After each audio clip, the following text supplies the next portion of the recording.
Ever since I was younger, I was into video games. Somebody like the fuse so I can bring bad news to all these crews who can't NBA jam with the shoe. Hey everybody, welcome back to a quick beer review. Continuing with our amazing box of Fatheads beers, courtesy of my man Dennis. I appreciate you, sir. We just reviewed, literally just reviewed it, Imperial Headhunter. And now we're going to check out Double Dry Hopped Headhunter. Fatheads is in Ohio. I think they're also in Pennsylvania. They're the Midwest. They're old school and they're awesome. This is, per the label, Double Dry Hopped IPA. It is 7.5% alcohol by volume, 80 IBUs. So Imperial Headhunter was 9.5% alcohol by volume and 95 IBUs. So IBUs are kicked down a bit. ABV is kicked down a bit. This is more my wheelhouse these days. So this was canned on December 7th. So we are 3 weeks in the can. Imperial Headhunter was like 7 or 8 weeks in the can, and it was awesome still. So I'm guessing this is going to be really good too. I probably should have drank this one first, but you know what? Such is life. Fuck it. It is what it is. Standard Headhunter was I think the third beer I ever reviewed on my channel way back when, almost 10 years ago. So I was a big Fathead fan back in the day.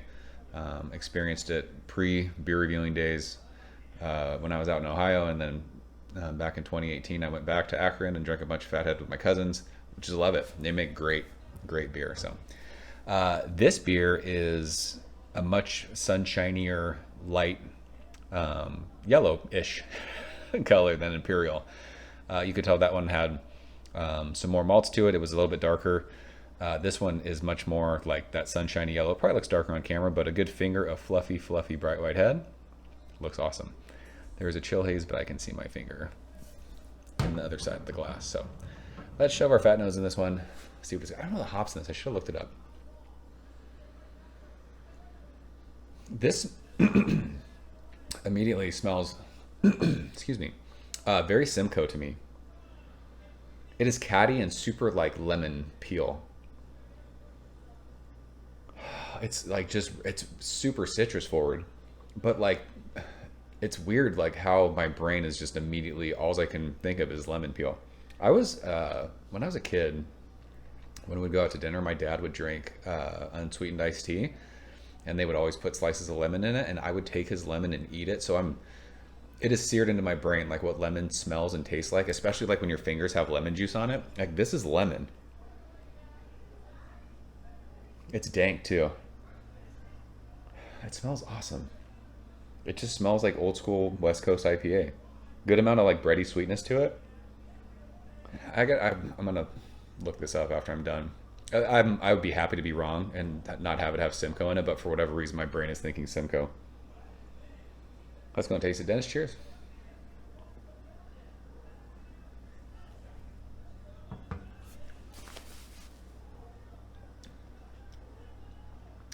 It tastes exactly what it smells like. It's lemon peel. It's bright citrus. I mean, that could be pink grapefruit too, I guess. Pink grapefruit, look at me. Like I know the colors of what the different grapefruit fucking tastes like. I have no idea. I know what grapefruit tastes like, but I couldn't tell you. Like, could you imagine someone gives me, here's regular grapefruit and pink grapefruit, I wouldn't be able to fucking tell you. But very zesty lemon peel, grapefruit rind, citrus. I mean, is it orange? Maybe. It's crazy drinking this after the Imperial Headhunter. That beer was much more intense as far as like the bitterness on the middle of your tongue.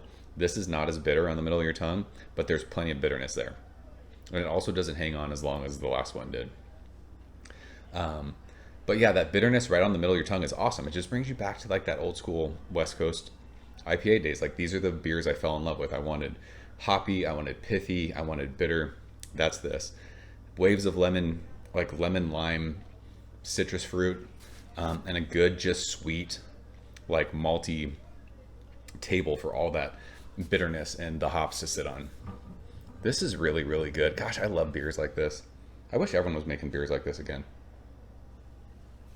It's herbaceous. It's there's even like a floral aspect to it. But 7.5%, again with this one. Crazy drinkable. It's hoppy, but it's not tongue-numbingly hoppy. It's not going to kill your palate. It's just bright, floral, zesty, malty goodness. It's really, really good. I just... These are the beers. I mean, there's still, you know, tons of breweries out here in San Diego that are brewing beers like this. I can walk into any brewery close to me and have something like this on tap, and I'm super stoked on it. So I'm glad they're still doing this in the Midwest. I know we're in the era of everyone wants hazy hop cum beer. Not me, not anymore. This is what I want. This is good stuff. So that is double dry hopped Headhunter from Fatheads. You guys fans of this one? I hope so. If you're in Ohio, I hope you Ohioans are supporting these guys, because they are making fantastic West Coast style IPA all these years later still. So that's it. I think that's it. Is that it? We've got more Fatheads to drink, so we will be doing that tonight. Maybe, who knows? It could get to a bad place. We could be a shit show in a couple of reviews, but you know what? It's the way it goes sometimes. So I'm out of here. Talk to you guys soon. Cheers. Thank you for coming behind the bar, in the arcade, all that shit. Ever since I was younger, I was into video games. Somebody like the fuse so I can bring bad news to all these crews who can't NBA jam with the shoe.